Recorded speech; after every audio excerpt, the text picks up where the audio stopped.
굿TV 시청자 여러분들, 천세종 목사입니다. 훈민복음 세상을 깨우는 말씀에 오신 것을 환영합니다. 오늘도 귀한 분들 패널로 참여해 주셨습니다. 반갑습니다. 안녕하세요. 감사합니다. 지난 시간에는 바울은 왜 자신의 기쁨을 채우라고 했을까? 그런 제목으로 말씀을 살펴보았습니다. 오늘은 비우신 예수님, 채우신 하나님, 그런 제목으로 같이 말씀을 나눠보도록 하겠습니다. 지난 시간에 우리가 배웠던 중요한 표현 가운데 하나가 있는데요. 2장 3절을 먼저 한번 읽어보면서 생각해 보겠습니다. 2장 3절 장혜원님. 아무 일에든지 다툼이나 허용으로 하지 말고 오직 겸손한 마음으로 각각 자기보다 남을 낮게 여기고. 아멘. 여기에 겸손한 마음으로 라고 하는 표현, 여러분 기억나시죠? 네. 겸손한 마음을 가지게 되면 낮아지고 그 덕분에 다른 사람을 높여주게 되는 그런 일이 있다는 것을 우리가 배웠는데요. 이 겸손한 마음을 가지고 계셨던 분이 있습니다. 그분이 누구이십니까? 예수님이시죠. 네. 그래서 사도 바울이 겸손한 마음이라는 이야기를 미리 하였습니다. 그리고는 예수님에 대해서 이야기해주고 있는데요. 2장 5절 말씀 한번 읽어보겠습니다. 너희 안에 이 마음을 품으라. 곧 그리스도 예수의 마음이니. 아멘. 아멘. 지난주에 우리가 이야기한 것처럼 사도 바울은요, 빌립보 교회가 충분히 좋은 교회라고 생각했어요. 그런데 어떤 교회로 발전하기를 원했다는 겁니까? 위대한 교회로. Good church, 좋은 교회에서 great church, 아주 위대한 교회로 성장하기를 원했습니다. 그러면 반드시 가져야 될 마음이 있었어요. 그 마음이 뭐냐면 예수 그리스도의 마음이다. 그렇게 설명해 주고 있습니다. 오늘 우리가 2장 5절 말씀을 읽었는데요. 이 2장 5절 말씀, 여기부터 11절까지는 사실은 사도 바울이 만들어낸, 적어낸 것은 아니었다고 생각됩니다. 전승이라고 말하는데요. 역사 속에서 또 삶 가운데 전해 오던 말씀이었다고 생각됩니다. 어떤 형태로 전달되었냐면 노래 형태로 전달됐다고 생각됩니다. 노래로. 네. 사실을 보면 옛날에 대단히 중요한 부분들은 사람들이 입에서 입으로 전달해 주게 되었는데요. 그것을 산문처럼 이렇게 전달해서는 전달이 잘 안 될 가능성이 많습니다. 그래서 곡조를 붙여서 노래로 만들어서 전달해 줬다고 생각됩니다. 안 잊어버리잖아요. 안 잊어먹죠. 곡조가 붙죠. 그리고 그 곡조가 있으면요, 가사가 그냥 생각날 가능성이 많죠. 네, 맞아요. 그래서 이 빌립보서 2장 5절부터 11절까지는 초대 교인들이 예배할 때 모여서 불렀던 찬송의 내용이라고 생각됩니다. 그래서 그것을 이름하여 그리스도 찬미송, 예수 그리스도께 찬미, 찬양을 올려드리는 노래다, 그렇게 이름을 붙였습니다. 예수 그리스도에 대한 찬송을 담고 있는 그런 부분이다, 그렇게 생각됩니다. 아마 초대교회 예배 때 사람들이 곡조를 붙여서, 어떤 곡조인지는 모릅니다. 아, 궁금하네요. 궁금하죠? 용기가 없어서. 네.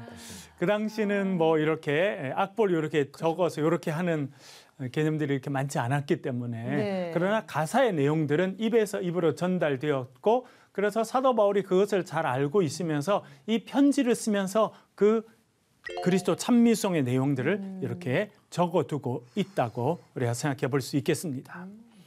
왜냐하면 이것이 사도 바울이 빌립보 교인들에게 전달하고 싶은 핵심적인 내용 중에 하나와 딱 들어맞았던 거예요. 그래서 이렇게 말합니다. 너희 안에 이 마음을 품으라. 곧 그리스도 예수의 마음이다. 그렇게 말해주고 있습니다. 여기서 마음을 품으라 그렇게 말을 했는데요. 여기서 원래 마음을 품다라고 하는 그 단어는 헬라어로는 프로네오라고 하는 단어인데 생각한다는 의미를 갖고 있습니다. 생각한다.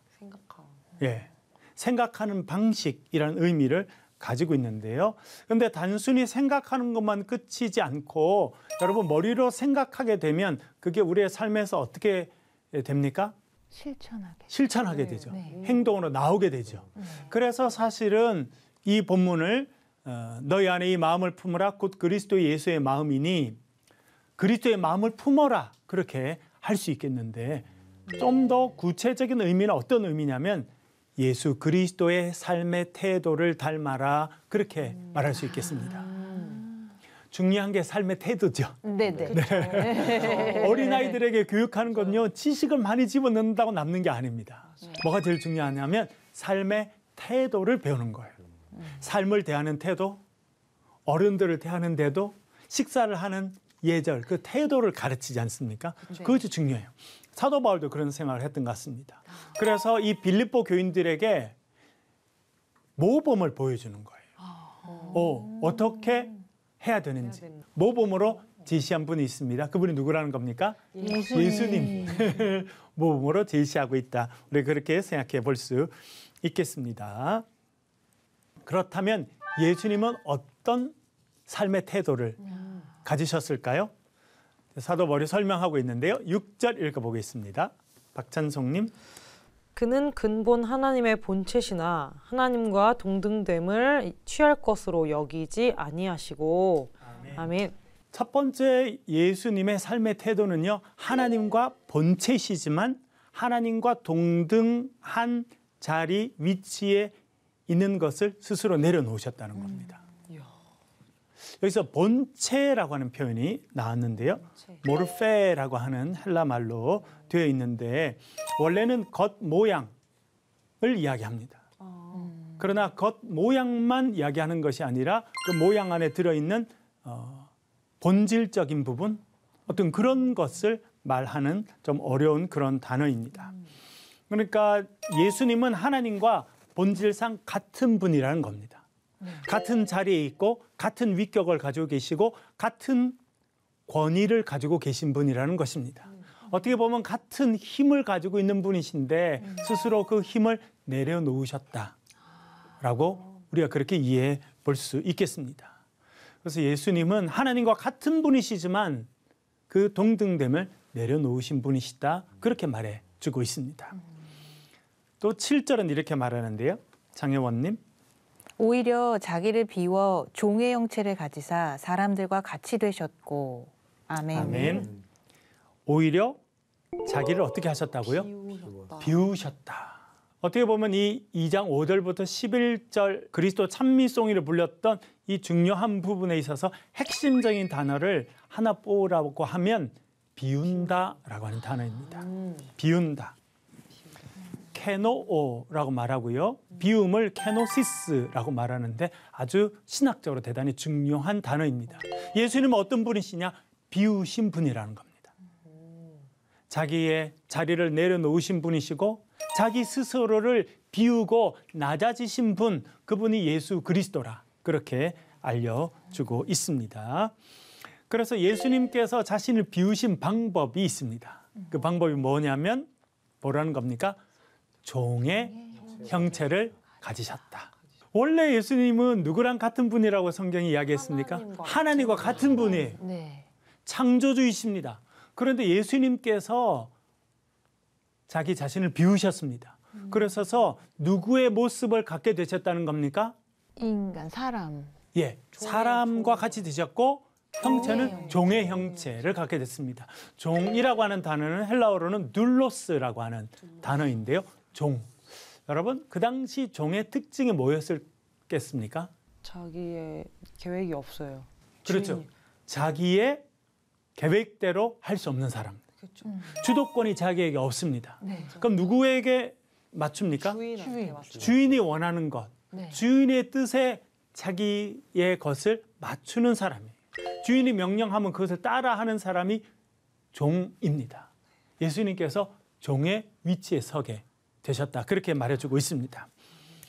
그런데 여러분, 여기서 이 둘로스, 종이라는 단어는 사실은 사도 바울이 자기를 소개하면서 자주 썼던 단어입니다. 아, 그래요? 똑같은. 네, 똑같은 단어를 씁니다. 지난번에 한번 했습니다만 여러분, 신약 성경 다 몇 권의 책으로 돼 있어요? 27권. 네. 그렇죠. 그중에 사도 바울이 쓴 책은 몇 권일까요? 13권. 네, 그때 찬송 씨가 가르쳐 줬어요. 네. 13권. 13권. 정확하게 알고 13권. 있습니다. 네. 그런데 여러분 13권 사도 바울의 이름으로 된 13권 전체가 하나도 예외 없이 아주 공통적으로 갖고 있는 게 있더라고요. 찾아보니까. 네. 뭐냐면 네. 똑같은 단어로 편지가 시작합니다. 하나님의 똑같은 종된 단어로. 이런 거였죠. 뭐 하나님의 종된 나 바울은 뭐 이랬던 거. 첫 번째 단어. 예, 이거 좀 어려운데요. 첫 번째 단어. 첫 번째, 예, 사도 바울이 편지를 쓸 때마다 늘 등장하는. 대신 우리나라 말로는 번역이 됐기 때문에 빨리 알 수가 찾아봐야겠네요. 없습니다. 예수의 종? 아, 그리스도의 종. 비슷한데요. 뭐지? 뭐냐면 네. 사실은 사도 바울은 모든 편지에 자기 이름부터 썼습니다. 에? 파울로스. 자기 이름부터 나와요. 내가 바울이라고 하는 것을 처음부터 밝힙니다. 예외가 없어요. 바울 나는 우리나라 말로 하면 바울 나는 누구누구에게 이렇게 하는데 자신을 소개할 때 네. 중요한 단어를 몇 개 씁니다. 제일 많이 쓰는 단어는 사도라고 하는 단어입니다. 사도. 아포스톨로스라고 하는 말인데요. 예, 보냄을 받았다 그런 뜻을 갖고 있습니다. 네. 예, 뭔가 일을 맡겨서 어디 파견하고 보낸 그 사람을 사도라고 말하거든요. 사도 바울은 13번 가운데 9번을 자기를 사도라고 소개합니다. 그것을 제일 많이 쓰는데요. 두 번째 쓰는 단어가 있어요. 그게 뭘까요? 종이죠, 종. 둘로스. 둘로스. 예, 둘로스라고. 13번 가운데 3번은 자기를 종이라고 그렇게 합니다. 근데 종이라고 할 때 반드시 같이 나오는 표현이 있어요. 네. 그 뭐냐면 예수 그리스도라고 하는 겁니다. 그리스도 예수의 종이다. 자기 주인을 딱 명백하게 그렇죠. 얘기를 네. 하는군요. 나는 종이긴 종인데 누가 주인인지를 분명히 밝힙니다. 사도 바울은 자기를 종이라고 생각했어요. 스스로 그렇게 자기의 정체성을 밝혔습니다. 근데 누구의 종이라는 겁니까? 예수 예수 그리스도의 종. 그러니까 예수님이 말씀하셔야 움직이는 사람이라는 뜻이에요. 예수님의 뜻을 이루는 사람이라는 거예요. 또 그것은 어떤 의미냐면 사람의 종이 아니다라고 하는 것을 강조하는 것입니다. 그렇네요. 네. 내 주인은 예수 그리스도니까 사람이 나의 주인이 될 수 없다. 심지어 로마의 황제도 내 주인이 될 수 없다라고 이야기하고 있습니다. 사도 바울은요, 자신을 스스로 종이라고 생각했습니다. 왜 그러냐면 여기에 보니까 예수님이 자기를 비우셔서 뭐가 되셨다는 겁니까? 종이 되셨기 때문에. 나도 예수 그리스도를 닮아서 종으로 살아가야겠다 생각했다. 그렇게 이해해 볼 수 있겠습니다. 네, 예수님께서 이 땅에 오셔서 종의 모습을 보여주시는 그런 장면이 성경에 나오고 있는데요. 요한복음에 나옵니다. 요한복음 13장 4절 5절 한번 읽어 보겠습니다. 저녁 잡수시던 자리에서 일어나 겉옷을 벗고 수건을 가져다가 허리에 두르시고 이에 대야에 물을 떠서 제자들의 발을 씻으시고 그 두르신 수건으로 닦기를 시작하여. 아멘. 식사를 하시다가 예수님께서 일어나신 거예요. 그리고 겉옷을 벗으셨어요. 그리고 수건을 가져다가 허리에 묶으시고 이런 모습이 그 당시 종들이 손님이 왔을 때 손님의 발을 씻겨줄 때 했던 모습이라는 거예요. 그래서 발을 다 씻고 나면 어떻게 됩니까? 허리에 둘렀던 수건을 풀어서 발을 닦아주는. 그것이 그 당시 종들이 했던 모습인데 일이었는데 예수님께서 그것을 그대로 보여주십니다. 일종의 상징이셨네요. 상징적으로 보여주신 거죠. 내가 선생이고 주이지만 이처럼 낮아져서 섬겼으니 너희들도 그렇게 섬겨라. 예수님께서 그렇게 행동으로 가르쳐 주셨습니다. 너무 멋있어. 그렇죠. 예, 종의 모습을 예수님께서 보여주셨습니다. 그리고 성경은 이 예수님께서 종의 형체를 가져서 사람이 되셨다라고 말해주고 있습니다. 이 부분 한번 읽어볼게요. 요한복음 1장 14절입니다. 박찬성님. 말씀이 육신이 되어 우리 가운데 거하심에 우리가 그의 영광을 보니 아버지의 독생자의 영광이요 은혜와 진리가 충만하더라. 아멘. 아멘. 요한복음에 보면 예수님을 말씀이라고 표현하죠. 로고스, 말씀입니다. 그 말씀이 어떻게 됐다고 말합니까? 육신이 되었다. 우리와 같은 인간의 몸을 입으셨다. 그런 뜻입니다. 왜 그렇게 하셨다는 겁니까? 우리 가운데 거하시기 위해서. 우리와 함께 대화하시기 위해서. 우리와 함께 사시기 위해서. 우리와 함께 먹고 우리와 함께 대화하시기 위해서 이 땅에 오셨다는 것입니다. 그리고 예수님의 비우심의 절정이 나옵니다. 8절 한번 읽어볼게요. 장혜원님. 사람의 모양으로 나타나사 자기를 낮추시고 죽기까지 복종하셨으니 곧 십자가에 죽으심이라. 아멘. 아멘. 하나님과 본체이신 동등하신 분이 인간의 몸을 입고 이 땅에 오신 것도 비움의 아주 결정적인 모습이신데요. 더 낮아지십니다. 그리고 복종하십니다. 어디까지 낮아지셨다고 말씀합니까? 죽기까지. 죽음의 자리까지 낮아지셨다. 십자가에서 죽임을 당하시는 자리까지 낮아지셨다. 그렇게 말해주고 있습니다. 여기서 중요한 표현 중에 하나가 복종하셨다는 겁니다. 또 다른 말로는 무엇입니까? 순종하셨다는 거죠. 예수님은 순종하신 분이십니다. 그러셔서 그 순종의 자리는 십자가에까지 낮아지시는 자리까지 이르게 되셨다라고 하는 것입니다. 약간 그때 말씀하셨던 good to grace의 어떤 하나의 최고의 예 같아요. 그렇죠. 예. 예수님은 우리의 삶에 정말 그런 부분에 정말 큰 모범이신데요. 이렇게 또 마가복음은 전해줍니다. 14장 36절 한번 읽어보겠습니다. 반동윤님. 이르시되 아빠 아버지여 아버지께는 모든 것이 가능하오니 이 잔을 내게서 옮기시옵소서. 그러나 나의 원대로 마시옵고 아버지의 원대로 하옵소서 하시고. 아멘. 여러분 잘 아시는 겟세마네 동산의 기도입니다. 예수님 잡히시기 전날 밤 제자들 데리고 겟세마네 동산에 가셨죠. 제자들 보고 함께 깨어서 기도해 달라 이야기하셨지만 제자들은 잠들었고 봤어요. 예수님은 얼마나 열심히 기도하셨는지 누가복음에 보면 예수님의 땀방울이 핏방울처럼 땅에 떨어졌다고 이야기합니다. 그러면서 기도하신 내용이 있어요. 그 내용이 무엇입니까? 이 잔을 내게서 옮겨주십시오. 예수님도 원하시는 게 있으셨어요.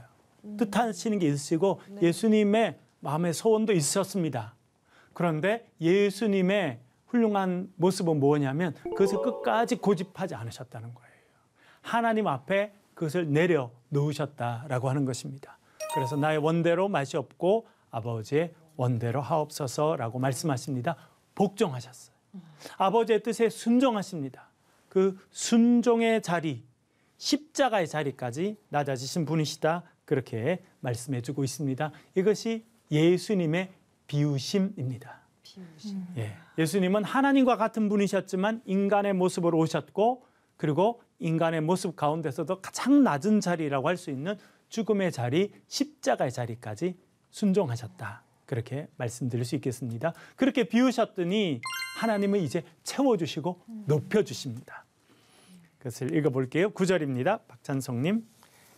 이러므로 하나님이 그를 지극히 높여 모든 이름 위에 뛰어난 이름을 주사. 아멘. 아멘.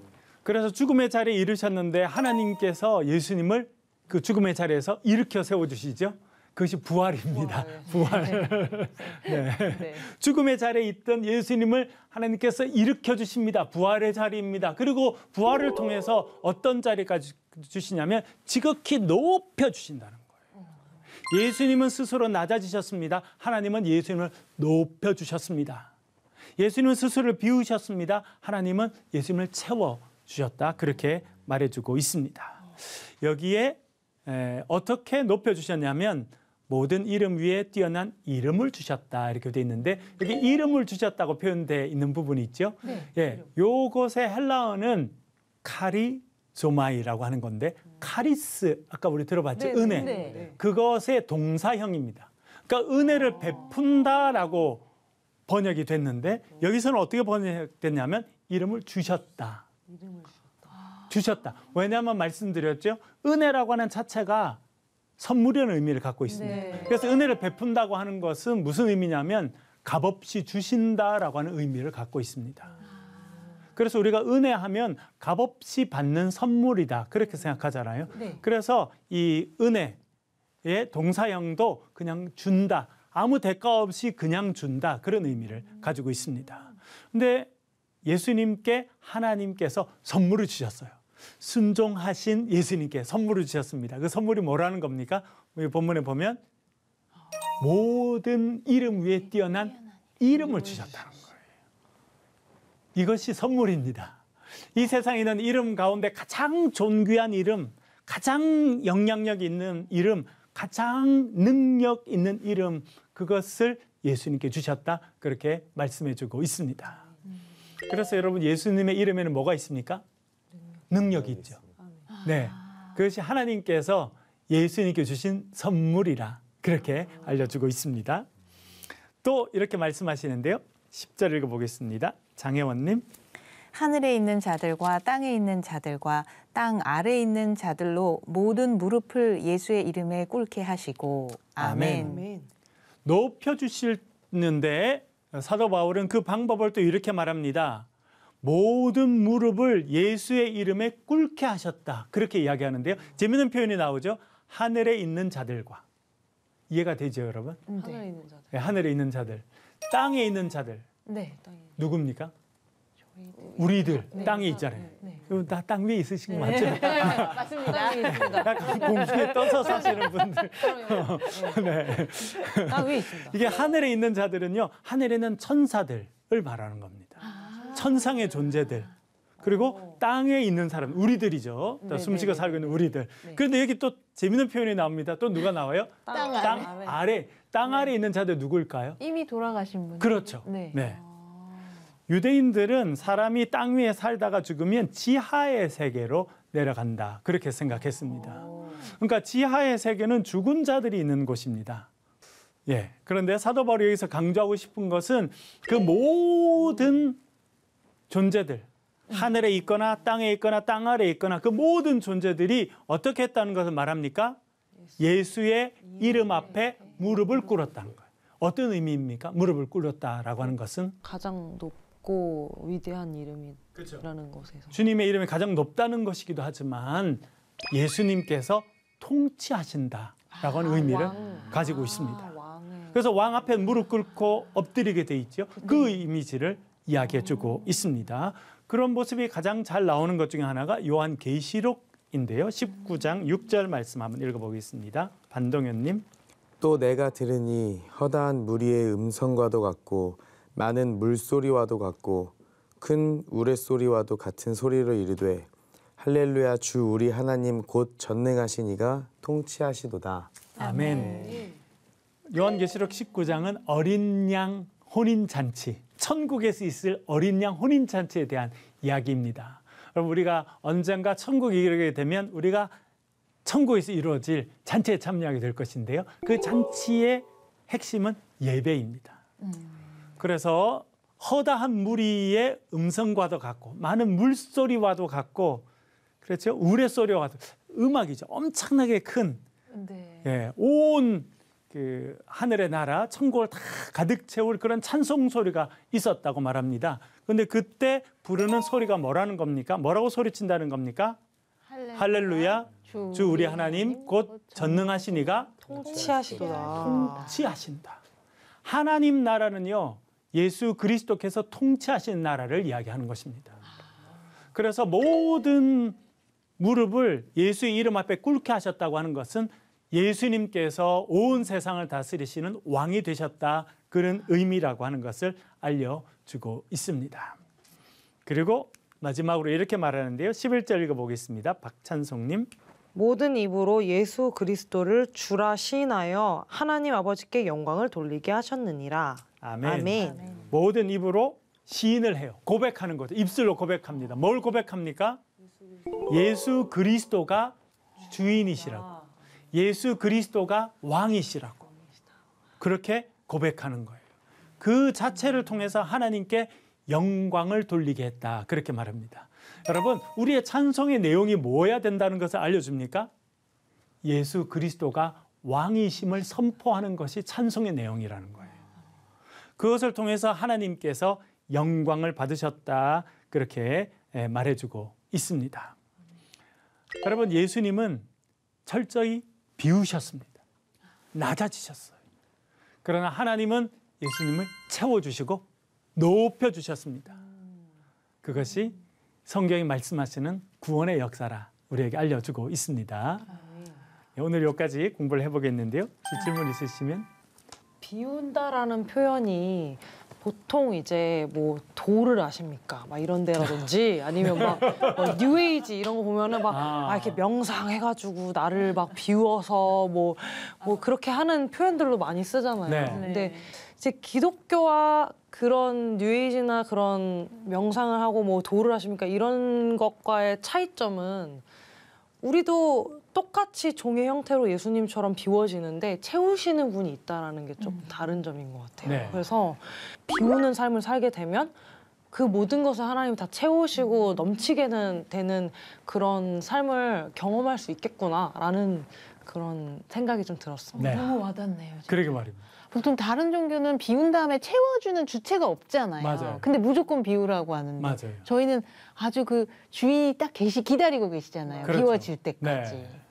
그 말씀하시니까 비운다고 하는 건 중요하지만 목적 없이 비우면요 큰일 날 수도 있습니다. 성경의 내용이 나오잖아요. 네. 귀신이 어떤 사람 안에 살다가 나갔어요.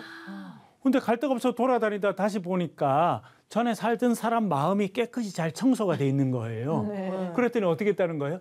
친구들 다 불러왔다는 거잖아요. 귀신이 친구들 다 전도해가지고 그 사람 안에 들어가서 그 사람의 이전 형편보다 지금이 훨씬 더 안 좋아졌다. 그냥 비우는 거 중요하지만 비운다는 자체가 목적이 되면 잘못된 것으로 채워줄 수 있고 그건 훨씬 더 부정적인 결과로 이어질 수 있습니다. 요즘 시대에 정말 중요한 메시지 같아요. 오늘은 비우신 예수님, 채우신 하나님 그런 제목으로 같이 말씀을 살펴보았습니다. 다음 시간에는 바울은 왜 구원을 이루라고 했을까? 그런 제목으로 같이 말씀을 살펴보도록 하겠습니다. 오늘 함께해 주셔서 감사합니다. 수고하셨습니다. 감사합니다.